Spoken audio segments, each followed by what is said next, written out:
ಶ್ರೀ ಮಾಲತೇಶ ಜ್ಯೋತಿಷಾಲಯ ವೇದಮೂರ್ತಿ ಪಂಡಿತ ಜ್ಯೋತಿಷ್ಯ ಶ್ರೀ ನೀಲಕಂಠ ಗುರುಜಿ. ಜನ್ಮ ಕುಂಡಲಿ ಹಸ್ತ ಸಾಮುದ್ರಿಕ ನೋಡಿ ನಿಮ್ಮ ಸಂಪೂರ್ಣ ಭವಿಷ್ಯವನ್ನ ಹೇಳಲಾಗುವುದು. ನಕ್ಷತ್ರ ದೋಷ, ಋತುಮತಿ ದೋಷ, ಸರ್ಪದೋಷ ಹಾಗೂ ಕುಜ ದೋಷ ನಿವಾರಣೆ ಮಾಡಿಸಲಾಗುವುದು. ಸರಳ ವಾಸ್ತುವಿಗಾಗಿ ಸಂಪರ್ಕಿಸಿರಿ.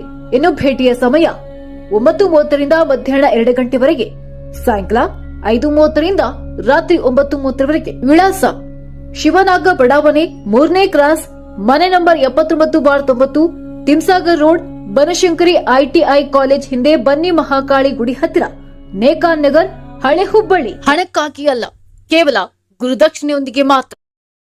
Mobile number 9901713668 9535951307.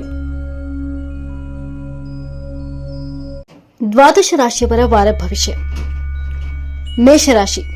ಈ ವಾರ ಮನೆಯ ಯಾವುದೇ ಸದಸ್ಯರೊಂದಿಗೆ ಅಥವಾ ಸ್ನೇಹಿತರೊಂದಿಗೆ ನಿಮ್ಮ ಭಾವನೆಗಳನ್ನು ವ್ಯಕ್ತಪಡಿಸುವುದನ್ನು ತಪ್ಪಿಸಿ. ಇಲ್ಲದಿದ್ದರೆ ಆ ವ್ಯಕ್ತಿಯು ನಿಮ್ಮ ನಂಬಿಕೆಯ ತಪ್ಪು ಲಾಭವನ್ನು ಪಡೆದುಕೊಂಡು ನಿಮ್ಮನ್ನ ನೋಯಿಸಬಹುದು. ಅದರಿಂದ ನಿಮ್ಮ ಭಾವನೆಗಳನ್ನು ನಿಮಗಾಗಿ ಮಾತ್ರ ಸೀಮಿತಗೊಳಿಸುವುದು ನಿಮಗೆ ಒಳ್ಳೆಯದು.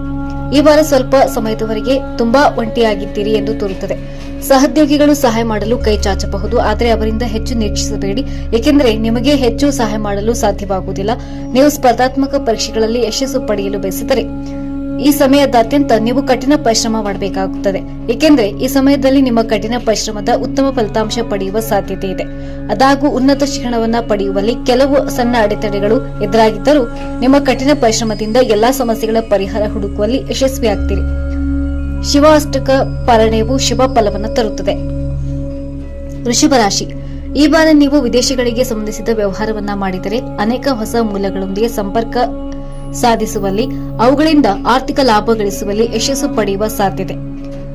ಇನ್ನು ಈ ಸಮಯದಲ್ಲಿ ನೀವು ನಿಮ್ಮ ಕುಟುಂಬದ ಸದಸ್ಯರೊಂದಿಗೆ ಸೇರಿ ಸಮಾಜದ ಹಿತಕ್ಕಾಗಿ ಏನಾದರೂ ಕೆಲಸ ಮಾಡಬಹುದು. ನಿಮ್ಮ ಸ್ಥಾನಮಾನ ಗೌರವ ಅಪಾರವಾಗಿ ಹೆಚ್ಚಿಸುತ್ತದೆ. ನೀವು ಧಾರ್ಮಿಕ ಕಾರ್ಯಕ್ರಮಗಳಲ್ಲಿ ಭಾಗವಹಿಸುವುದನ್ನ ನೋಡಲಾಗುತ್ತದೆ. ಈ ವಾರ ಕೆಲಸದ ಕ್ಷೇತ್ರದಲ್ಲಿ ಇತರರೊಂದಿಗೆ ಮಾತನಾಡುವಾಗ ನಿಮ್ಮ ಪದಗಳನ್ನು ಎಚ್ಚರಿಕೆಯಿಂದ ಆಯ್ಕೆ ಮಾಡಲು ಸೂಚನೆ ನೀಡಲಾಗುವುದು.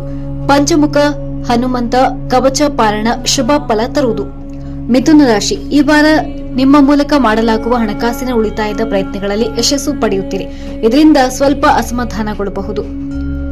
ಇನ್ನು ಪ್ರತಿಕೂಲ ಸಂದರ್ಭಗಳನ್ನು ಶಾಶ್ವತವಾಗಿ ಉಳಿಯುವುದಿಲ್ಲ ಎಂಬುದನ್ನು ಅರ್ಥ ಮಾಡಿಕೊಳ್ಳಬೇಕು. ಈ ವಾರ ನಿಮ್ಮ ಜೀವನದಲ್ಲಿ ವಿಶೇಷ ಪ್ರಾಮುಖ್ಯತೆ ಇರುತ್ತದೆ.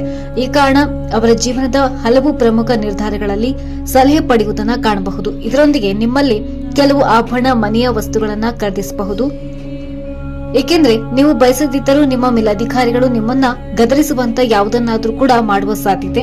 ಈ ವಾರ ನಿಮ್ಮ ರಾಷ್ಟ್ರಚಕ್ರ ಚಿಹ್ನೆಯ ಹೆಚ್ಚಿನ ವಿದ್ಯಾರ್ಥಿಗಳು ಕಠಿಣ ಪರಿಶ್ರಮದ ನಂತರ ಉತ್ತಮ ಅಂಕಗಳನ್ನು ಗಳಿಸಲು ಸಾಧ್ಯವಾಗುತ್ತದೆ. ಗಣನಾಯಕ ಅಷ್ಟಕಂ ಪಠಿಸುವುದರಿಂದ ಉತ್ತಮ ಫಲ ದೊರೆಯುವುದು. ಕಟಕ ರಾಶಿ. ಈ ವಾರ ಅನೇಕ ರೀತಿಯ ಆರ್ಥಿಕ ಸಮಸ್ಯೆ ಎದುರಿಸಬಹುದು. ನೀವು ಬಯಸದಿದ್ದರೂ ಅಗತ್ಯಕ್ಕಿಂತ ಹೆಚ್ಚು ಖರ್ಚು ಮಾಡುವ ಸಾಧ್ಯತೆ. ಇನ್ನು ಇದರಿಂದಾಗಿ ನಿಮ್ಮ ಭವಿಷ್ಯದಲ್ಲಿ ಅನೇಕ ರೀತಿಯ ಆರ್ಥಿಕ ಬಿಕ್ಕಟ್ಟು ಎದುರಿಸಬಹುದು. ಈ ವಾರ ನಿಮ್ಮ ಜ್ಞಾನ ನಿಮ್ಮ ಸುತ್ತಮುತ್ತಲಿನ ಜನರನ್ನ ಮೆಚ್ಚಿಸುತ್ತದೆ. ವಿಶೇಷವಾಗಿ ಈ ವಾರ ಉತ್ತಮ ಸ್ವಭಾವದಿಂದ ನಿಮ್ಮ ಮನೆಯ ಹತ್ತಿರದ ವಿರುದ್ಧ ಲಿಂಗದ ವ್ಯಕ್ತಿಯನ್ನ ನಿಮ್ಮತ್ತ ಆಕರ್ಷಿಸಲು ಸಾಧ್ಯ. ಪಾಲುದಾರಿಕೆಯಲ್ಲಿ ವ್ಯವಹಾರ ನಡೆಸುತ್ತಿರುವ ಉದ್ಯಮಕ್ಕೆ ಸಂಬಂಧಿಸಿದ ಈ ಜನರು ಈ ವಾರ ಉತ್ತಮ ಲಾಭವನ್ನ ಪಡೆಯಬಹುದು. ಇನ್ನು ಅವರಿಗೆ ಅಧ್ಯಯನ ಮಾಡಲು ಸರಿಯಾದ ಸಮಯ ಸಿಗುವುದಿಲ್ಲ. ಅಂತ ಪರಿಸ್ಥಿತಿಯಲ್ಲಿ ಈ ವಾರ ಅನಗತ್ಯವಾಗಿ ಪ್ರಯಾಣಿಸುವುದನ್ನು ತಪ್ಪಿಸಿ, ಇಲ್ಲದಿದ್ದರೆ ತೊಂದರೆ ಉಂಟಾಗಬಹುದು. ಗುರುಚರಿತ್ರ ಪಾರಾಯಣ ಉತ್ತಮ ಫಲಿತಾಂಶವನ್ನು ತರುವುದು. ಇನ್ನು ಸಿಂಹರಾಶಿ. ಈ ವಾರ ಹಣಕಾಸಿನ ಹೂಡಿಕೆಗಾಗಿ ಉತ್ತಮ. ಚಂದ್ರನ ಚಿಹ್ನೆಗೆ ಸಂಬಂಧಿಸಿದಂತೆ ಗುರು 10ನೇ ಮನೆಯಲ್ಲಿರುವುದರಿಂದ ನೀವು ಯಾವುದೇ ಹೊಸ ವಾಹನ, ಮನೆ ಖರೀದಿಸಲು ಯೋಚಿಸುತ್ತಿದ್ರೆ ಈ ವಾರ ದೊಡ್ಡವರ ಅಥವಾ ಹಿರಿಯರ ಉತ್ತಮ ಸಲಹೆಯಿಂದ ಮಾತ್ರ ಹೂಡಿಕೆ ಮಾಡಬಹುದು. ಈ ವಾರ ನೀವು ಹಳೆಯ ಸ್ನೇಹಿತ, ಸಂಗಾತಿ ಅಥವಾ ಪ್ರೇಮಿಯನ್ನ ಬೇರೊಬ್ಬರೊಂದಿಗೆ ನೋಡಿ ಸ್ವಲ್ಪ ದುಃಖಿತರಾಗಬಹುದು. ಇನ್ನು ಈ ವಾರದಲ್ಲಿ ಈ ಅವಧಿಯಲ್ಲಿ ವಿದೇಶಿ ಕಂಪನಿಯಲ್ಲಿ ಸೇರಲು ಅವಕಾಶ ಸಿಗಬಹುದು. ಈ ವಾರ ನಿಮ್ಮನ್ನ ಇಲ್ಲಿಯವರೆಗೆ ಅನರ್ಹರೆಂದು ಪರಿಗಣಿಸಿದ ಎಲ್ಲರ ಮುಂದೆ ನಿಮ್ಮ ಕಠಿಣ ಪರಿಶ್ರಮದಿಂದ ಉತ್ತಮ ಉದಾಹರಣೆ ನೀಡಲು ಸಾಧ್ಯ. ಕನಕ ಧಾರಾಸ್ತೋತ್ರಗಳನ್ನು ಪಠಿಸುವುದರಿಂದ ಶುಭ ಫಲ ದೊರೆಯುವುದು. ಕನ್ಯಾ ರಾಶಿ. ಈ ವಾರ ವ್ಯಾಪಾರಿಗಳು ಹಣಕ್ಕೆ ಸಂಬಂಧಿಸಿದ ಪ್ರತಿಯೊಂದು ನಿರ್ಧಾರ ತೆಗೆದುಕೊಳ್ಳುವಾಗ ಬಹಳ ಜಾಗರೂಕರಾಗಿರಿ. ನೀವು ಹಣ ಗಳಿಸುವ ನಿರೀಕ್ಷೆಯಲ್ಲಿದ್ದ ವ್ಯವಹಾರಗಳು ನಿಮಗೆ ನೋವುಂಟು ಮಾಡುತ್ತದೆ. ಅದರಿಂದ ಕಾಳಜಿಯನ್ನ ತೆಗೆದುಕೊಳ್ಳಿ. ವಹಿವಾಟಿನ ಸಮಯದಲ್ಲಿ ಪ್ರತಿ ಡಾಕ್ಯುಮೆಂಟ್ ಅನ್ನ ತಾಳ್ಮೆಯಿಂದ ಓದಿ. ಈ ವಾರ ನೀವು ನಿಮ್ಮ ಮೇಲೆ ಕೋಪಗೊಳ್ಳುತ್ತೀರಿ. ನಿಮ್ಮ ಕುಟುಂಬದ ಹಸ್ತಕ್ಷೇಪದಿಂದ ನಿಮ್ಮ ಜೀವನವನ್ನ ನಿಮ್ಮ ಸ್ವಂತ ನಿಯಮಗಳಿಂದ ಕಳೆಯಲು ಸಾಧ್ಯವಾಗುವುದಿಲ್ಲ. ಅಂತ ಪರಿಸ್ಥಿತಿಯಲ್ಲಿ ಮನೆಯ ಸದಸ್ಯರ ಬಗ್ಗೆ ನಿಮ್ಮ ಸ್ವಭಾವ ಸ್ವಲ್ಪ ಒರಟಾಗಿ ಕಾಣುತ್ತದೆ. ನಿಮ್ಮ ವೃತ್ತಿ ಜೀವನದ ಜಾತಕದ ಬಗ್ಗೆ ಮಾತನಾಡಿದರೆ ಈ ವಾರ ನಿಮ್ಮ ಪ್ರಯತ್ನಗಳು ಆಲೋಚನೆಗಳಿಂದ ನಿಮ್ಮ ವೃತ್ತಿ ಜೀವನವು ಉತ್ತಮ ಉತ್ತೇಜನ ಪಡೆಯುವ ಸಾಧ್ಯತೆ. ವಿಷ್ಣು ಸಹಸ್ರನಾಮ ಸ್ತೋತ್ರ ಪಠಿಸುವುದರಿಂದ ಉತ್ತಮ ಫಲಿತಾಂಶ ಸಿಗುವುದು. ತುಲಾ ರಾಶಿ, ವ್ಯಾಪಾರದಲ್ಲಿ ತೊಡಗಿರುವ ಈ ರಾಶಿ ಚಕ್ರದ ಜನರು ಈ ವಾರದ ಆರಂಭಿಕ ದಿನಗಳಲ್ಲಿ ಯಾವುದೇ ರೀತಿ ಹೂಡಿಕೆ ಮಾಡುವುದನ್ನು ತಡೆಯಬೇಕಾಗಬಹುದು. ಹಣದ ವಿಷಯಗಳಿಗೆ ಸಮಯ ಒಳ್ಳೆಯದು. ನಿಮ್ಮನ್ನ ಜಾಗರೂಕರಾಗಿರಿಸಿ, ನೀವು ಸ್ವಲ್ಪ ಹೆಚ್ಚು ಜಾಗರೂಕರಾಗಿರಬೇಕು. ಕುಟುಂಬಕ್ಕೆ ಸಂಬಂಧಿಸಿದ ಹೊಸ ಜವಾಬ್ದಾರಿ ಈ ವಾರ ಇದ್ದಕ್ಕಿದ್ದಂತೆ ಯೋಜನೆಗಳನ್ನು ಅಡ್ಡಪಡಿಸಬಹುದು. ಈ ಸಮಯ ಕೌಟುಂಬಿಕ ಕಾರ್ಯಗಳಲ್ಲಿ ಸಿಲುಕಿಕೊಂಡಿದ್ದೀರಿ ಎಂದು ಭಾವಿಸುವಿರಿ. ನೀವು ಇತರರಿಗಾಗಿ ಹೆಚ್ಚಿನದನ್ನ ಮಾಡಲು, ನಿಮಗಾಗಿ ಕಡಿಮೆ ಮಾಡಲು ಸಾಧ್ಯವಾಗುತ್ತದೆ. ನಿಮ್ಮ ಸ್ವಭಾವದಲ್ಲೂ ಕೂಡ ಕೋಪ ಕಾಣಿಸಿಕೊಳ್ಳಬಹುದು. ಈ ವಾರ ನಿಮಗೆ ಉತ್ತಮ, ಏಕೆಂದರೆ ಈ ಸಮಯದಲ್ಲಿ ನಿಮ್ಮ ಯಾವುದೇ ಅಸ್ವಸ್ಥತೆಗಳನ್ನ ತೊಡೆದು ಹಾಕಲು ಸಾಧ್ಯ. ಈ ಕಾರಣದಿಂದ ನಿಮ್ಮ ಗುರಿಗಳನ್ನ ಮೊದಲಿಗಿಂತ ಹೆಚ್ಚು ಕಠಿಣ ಪರಿಶ್ರಮದಿಂದ ಸಾಧಿಸುವ ಪ್ರಯತ್ನಗಳನ್ನ ಮಾಡುವುದನ್ನು ಕಾಣಬಹುದು. ಶಿಕ್ಷಣ ಕ್ಷೇತ್ರದಲ್ಲಿ ಈ ವಾರ ನೀವು ಕೆಲವು ಸಮಸ್ಯೆಗಳನ್ನ ಎದುರಿಸಬಹುದು. ಈ ಅವಧಿಯಲ್ಲಿ ತಾಳ್ಮೆಯಿಂದ ಇರುವುದು ನಿಮಗೆ ಹೆಚ್ಚು ಅಗತ್ಯ. ಲಲಿತಾ ಸಹಸ್ರನಾಮ ಸ್ತೋತ್ರದ ಪಠಣ ಶುಭ ಫಲ ನೀಡುವುದು. ವೃಶ್ಚಿಕ ರಾಶಿ, ಈ ವಾರ ಉತ್ತಮ ಲಾಭ ಗಳಿಸುವ ಸಾಧ್ಯತೆ. ಇದರಿಂದ ನಿಮ್ಮ ಲಾಭದ ಹೆಚ್ಚಿನ ಭಾಗ ಉಳಿಸಲು ಸಾಧ್ಯವಾಗುತ್ತದೆ.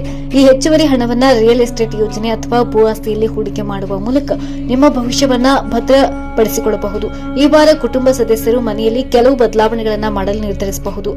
ಮನೆಯಲ್ಲಿನ ಈ ಬದಲಾವಣೆ ನಿಮ್ಮನ್ನ ಅಗತ್ಯಕ್ಕಿಂತ ಹೆಚ್ಚು ಭಾವನಾತ್ಮಕವಾಗಿ ಮಾಡುತ್ತದೆ. ಈ ಸಮಯದಲ್ಲಿ ನಿಮ್ಮ ವಿಶೇಷ ವ್ಯಕ್ತಿಯೊಂದಿಗೆ, ಆಪ್ತರೊಂದಿಗೆ ನಿಮ್ಮ ಭಾವನೆಗಳನ್ನು ವ್ಯಕ್ತಪಡಿಸಲು ಸಾಧ್ಯವಾಗುವುದು. ಇದರಿಂದ ನೀವು ಸಹ ಸಾಕಷ್ಟು ನೆಮ್ಮದಿಯನ್ನ ಪಡೆಯುತ್ತೀರಿ. ನಿಮ್ಮ ಅಸಡ್ಡೆ ಸ್ವಭಾವದಿಂದ ನೀವು ಕೆಲಸದ ಕ್ಷೇತ್ರಕ್ಕೆ ಸಂಬಂಧಿಸಿದ ಕೆಲವು ಪ್ರಮುಖ ದಾಖಲೆಗಳನ್ನು ಕಳೆದುಕೊಳ್ಳಬಹುದು. ಇದರಿಂದಾಗಿ ಅನೇಕ ಕಾರ್ಯಗಳು ಮಧ್ಯದಲ್ಲಿ ಸಿಲುಕಿಕೊಳ್ಳಬಹುದು. ರಾಮ ರಕ್ಷಾ ಸ್ತೋತ್ರವನ್ನು ಪಠಿಸುವುದರಿಂದ ಉತ್ತಮ ಫಲಿತಾಂಶ ದೊರೆಯುತ್ತದೆ. ಧನುರಾಶಿ, ನಿಮ್ಮ ಯಾವುದೇ ಹಳೆಯ ಹೂಡಿಕೆಯಿಂದ ನಿಮಗೆ ಲಾಭವಾಗುವ ಸಾಧ್ಯತೆ. ನೀವು ಇತರರ ಅನಗತ್ಯ ಬೇಡಿಕೆಗಳನ್ನು ಪೂರೈಸುವಾಗ ಬಯಸದಿದ್ದರೂ ನಿಮ್ಮ ಸಾಕಷ್ಟು ಹಣ ಕಳೆದುಕೊಳ್ಳುತ್ತೀರಿ. ನಂತರ ಭವಿಷ್ಯದಲ್ಲಿ ಅನೇಕ ಸಮಸ್ಯೆ ಎದುರಿಸಬಹುದು. ಈ ಸಮಯದಲ್ಲಿ ಇತರರಿಗೆ ಇಲ್ಲ ಎಂದು ಹೇಳುವುದು ಕಲಿಯುವ ಅಗತ್ಯವಿದೆ. ಮನೆಯಿಂದ ದೂರ ವಾಸಿಸುತ್ತಿರುವ ಸ್ಥಳೀಯರು, ವಿದ್ಯಾರ್ಥಿಗಳು ಈ ವಾರ ತುಂಬಾ ಒಂಟಿತನ ಅನುಭವಿಸುತ್ತಾರೆ. ಈ ಸಮಯ ನೀವು ನಿಮ್ಮನ್ನ ತುಂಬಾ ಏಕಾಂಗಿಯಾಗಿ ಕಾಣುವಿರಿ. ಇದರಿಂದ ನೀವು ವಿಚಿತ್ರವಾದ ನೋವನ್ನು ಅನುಭವಿಸಬಹುದು. ಈ ವಾರ ನಿಮ್ಮ ಒಂಟಿತನ ನಿಮ್ಮನ್ನ ನಿಯಂತ್ರಿಸಲು ಬಿಡಬೇಡಿ. ಸಮಯ ಸಿಕ್ಕಾಗ ಹೊರಗೆ ಹೋಗಿ ಸ್ನೇಹಿತರೊಂದಿಗೆ ಸಮಯ ಕಳೆಯಿರಿ. ಈ ವಾರ ವ್ಯಾಪಾರಸ್ಥರು ತಮ್ಮ ವ್ಯಾಪಾರಕ್ಕೆ ಸಂಬಂಧಿಸಿದ ಯಾವುದೇ ವಿಷಯವನ್ನ ಎಲ್ಲರೊಂದಿಗೆ ಹಂಚಿಕೊಳ್ಳುವುದನ್ನು. ಸಾಲಗಾರರಿಂದ ಒತ್ತಡ ಹೆಚ್ಚಾಗುತ್ತದೆ. ಆದಿತ್ಯ ಹೃದಯ ಸ್ತೋತ್ರದ ಪಠಣ ಶುಭ ಫಲವನ್ನ ತರುತ್ತದೆ. ಮಕರ ರಾಶಿ, ಭವಿಷ್ಯದಲ್ಲಿ ಆರ್ಥಿಕ ಬಿಕ್ಕಟ್ಟುಗಳು ಎದುರಿಸಬೇಕಾಗಬಹುದು. ಈ ವಾರ ಕುಟುಂಬ ಜೀವನದಲ್ಲಿ ನಡೆಯುತ್ತಿರುವ ಒತ್ತಡದಿಂದಾಗಿ ನಿಮ್ಮ ಏಕಾಗ್ರತೆ ಗೊಂದಲಗೊಳಿಸಬೇಡಿ. ಅಂತ ಪರಿಸ್ಥಿತಿಯಲ್ಲಿ ಪ್ರತಿಯೊಬ್ಬರ ಜೀವನದಲ್ಲಿ ಕೆಟ್ಟ ಹಂತವು ಬರುತ್ತದೆ. ಈ ಕೆಟ್ಟ ಹಂತವು ಮನುಷ್ಯನಿಗೆ ಹೆಚ್ಚು ಕಲಿಸುತ್ತದೆ ಮತ್ತು ಅರ್ಥ ಮಾಡಿಕೊಳ್ಳಬೇಕು. ಪ್ರತಿಕೂಲತೆಯಿಂದ ಬೇಸರಗೊಳ್ಳುವುದಕ್ಕಿಂತ ಖಿನ್ನತೆಗೆ ಒಳಗಾಗುವ ಮೂಲಕ ಸಮಯವನ್ನ ವ್ಯರ್ಥ ಮಾಡುವುದಕ್ಕಿಂತ ಜೀವನದ ಪಾಠವನ್ನ ತಿಳಿಯಲು, ಕಲಿಯಲು ಪ್ರಯತ್ನಿಸುವುದು ಉತ್ತಮ. ಈ ವಾರ ನಿಮ್ಮ ಮಾತಿನಲ್ಲಿ ಕಠೋರತೆಯನ್ನ ಕಾಣಲಾಗುವುದು. ಇದರಿಂದ ನೀವು ಕೆಲಸದ ಸ್ಥಳದಲ್ಲಿ ನಿಷ್ಪ್ರಯೋಜಕ ಅಥವಾ ಕ್ಷುಲ್ಲಕ ವಿಷಯಗಳ ಬಗ್ಗೆ ಇತರರೊಂದಿಗೆ ವಿವಾದ ಜಗಳವಾಡುತ್ತೀರಿ. ಈ ವಾರದಲ್ಲಿ ನೀವು ಯಾವುದೇ ಶ್ರಮ ವಹಿಸಿದರೂ ಅದಕ್ಕೆ ಅನುಗುಣವಾಗಿ ಉತ್ತಮ ಯಶಸ್ವಿ ಫಲಿತಾಂಶ ಪಡೆಯುವ ಸಾಧ್ಯತೆಗಳಿವೆ. ಕನಕಧಾರ ಸ್ತೋತ್ರವನ್ನ ಪಠಿಸುವುದರಿಂದ ಶುಭ ಫಲ ಸಿಗುವುದು. ಕುಂಭರಾಶಿ, ಈ ವಾರ ಮನೆಯಲ್ಲಿ ಅನೇಕ ಸಮಸ್ಯೆ ನಿಭಾಯಿಸಲು ಸಾಕಷ್ಟು ತೊಂದರೆಗಳು ಎದುರಾಗುತ್ತವೆ. ಅನೇಕ ಜನರು ನಿಮ್ಮನ್ನ ಕೆಳಕ್ಕೆ ಎಳೆಯಲು ಪ್ರಯತ್ನಿಸುತ್ತಿದ್ದಾರೆ. ಅದು ನಿಮ್ಮ ಮನಸ್ಸನ್ನ ಖಿನ್ನತೆಗೆ ಒಳಪಡಿಸುವುದು. ವೃತ್ತಿ ಜೀವನದ ಜಾತಕದ ಪ್ರಕಾರ ನೀವು ವೃತ್ತಿಪರ ಕ್ಷೇತ್ರದೊಂದಿಗೆ ಸಂಬಂಧ ಹೊಂದಿದ್ದರೆ, ಉತ್ತಮ ಉದ್ಯೋಗದಲ್ಲಿದ್ದರೆ ಈ ವಾರ ಬಹಳ ಮುಖ್ಯ. ಈ ಸಮಯ ನಿಮ್ಮ ಕ್ಷೇತ್ರದಲ್ಲಿ ಮುಂದುವರಿಯಲು ಅನೇಕ ಅವಕಾಶಗಳು ಸಿಗುವುದು. ವಿದ್ಯಾಭ್ಯಾಸಕ್ಕಾಗಿ ವಿದೇಶಕ್ಕೆ ಹೋಗುವ ಬಗ್ಗೆ ಯೋಚಿಸುತ್ತಿದ್ದ ವಿದ್ಯಾರ್ಥಿಗಳು ಈ ವಾರ ತಾಳ್ಮೆಯಿಂದಿರಬೇಕು. ಏಕೆಂದರೆ ಇದನ್ನ ಮಾಡುವುದರಿಂದ ಮಾತ್ರ ವಾರದ ಕೊನೆಯಲ್ಲಿ ನೀವು ಯಶಸ್ಸನ್ನ ಸಾಧಿಸಲು ಸಾಧ್ಯವಾಗುತ್ತದೆ. ನವಗ್ರಹ ಕವಚ ಪಾರಾಯಣ ಶುಭ ಫಲ ತರುವುದು. ಮೀನರಾಶಿ, ಈ ವಾರ ಮನೆಯಲ್ಲಿ ಯಾವುದೇ ಅನಗತ್ಯ ಅತಿಥಿಯ ಆಗಮನದಿಂದಾಗಿ ತೊಂದರೆಗೆ ಒಳಗಾಗಬಹುದು. ಅವರನ್ನ ಚೆನ್ನಾಗಿ ನೋಡಿಕೊಳ್ಳಲು ಸಾಕಷ್ಟು ಹಣ ಖರ್ಚಾಗುವುದು. ಇದರಿಂದ ಭವಿಷ್ಯದಲ್ಲಿ ಆರ್ಥಿಕ ಬಿಕ್ಕಟ್ಟು ಎದುರಿಸಬಹುದು. ಯಾವುದೇ ಕೆಲಸ ಮುಂದೂಡಿಸುವುದು ಯಾರಿಗೂ ಒಳ್ಳೆಯದಲ್ಲ ಎಂಬ ವಿಷಯವನ್ನ ಅರ್ಥ ಮಾಡಿಕೊಳ್ಳುವ ಅಗತ್ಯ. ಈ ವಾರ ಬಹಳಷ್ಟು ಕುಟುಂಬ ಕಾರ್ಯಗಳನ್ನ ಮುಂದೂಡುವುದರಿಂದ ನಂತರ ಪೂರ್ಣಗೊಳಿಸಲು ತುಂಬಾ ತೊಂದರೆ ಆಗಬಹುದು. ಈ ವಾರ ಕೆಲಸದ ಸ್ಥಳದಲ್ಲಿ ಸಾಕಷ್ಟು ಸಕಾರಾತ್ಮಕ ಫಲಿತಾಂಶ ಪಡೆಯುತ್ತೀರಿ. ದೀರ್ಘಕಾಲದಿಂದ ಬಯಸುತ್ತಿರುವ ಬಡ್ತಿಯನ್ನ ಈ ವಾರ ನಿಮ್ಮ ಕಠಿಣ ಪರಿಶ್ರಮ ಸಮರ್ಪಣೆಯಿಂದ ಸಾಧ್ಯ. ಇದಕ್ಕಾಗಿ ಮೇಲಧಿಕಾರಿಗಳ ಮುಂದೆ ನಿಮ್ಮ ಆಸೆ ಈಡೇರಬೇಕಾಗುತ್ತದೆ. ಇನ್ನು ನಿಮ್ಮ ಶೈಕ್ಷಣಿಕ ರಾಶಿ ಭವಿಷ್ಯದ ಪ್ರಕಾರ ಸ್ಪರ್ಧಾತ್ಮಕ ಪರೀಕ್ಷೆಗಳಿಗೆ ತಯಾರಿ ನಡೆಸುತ್ತಿರುವ ವಿದ್ಯಾರ್ಥಿಗಳು ಯಶಸ್ಸು ಪಡೆಯುತ್ತಾರೆ. ಲಕ್ಷ್ಮೀ ನರಸಿಂಹ ಕರಾವಲಂಬ ಸ್ತೋತ್ರವನ್ನ ಪಠಿಸುವುದರಿಂದ ಶುಭ ಫಲ ಸಿಗುವುದು.